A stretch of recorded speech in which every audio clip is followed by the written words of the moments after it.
Отиваме на коледен базар в Англия, не къде да е, а в дворец. Дворецът Бленхайм. Построен в началото на 18 век и защитен от ЮНЕСКО, дворецът е посещавана атракция през цялата година. Входът е 41 паунда, но ако дойдете през декември за коледния пазар, може да се разходите в градините на палата напълно безплатно.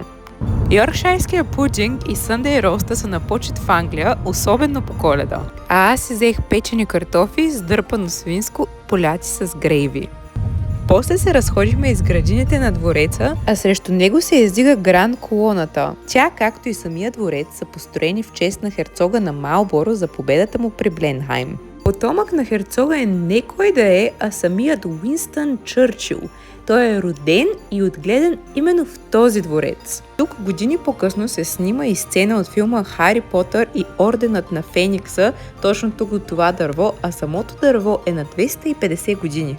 След краткото ни връщане назад във времето, се озовахме отново на коледния пазар, където си хапнахме Apple Crumble или натрошени маслени бисквити с сладко от ябълки и ванилов крем.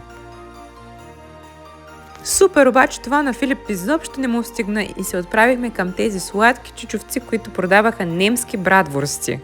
Честно, пазарът ми харесва повече от тези в големите градове в Англия и ме е яд, че не сме го открили по-рано. Прекарахме се страхотно.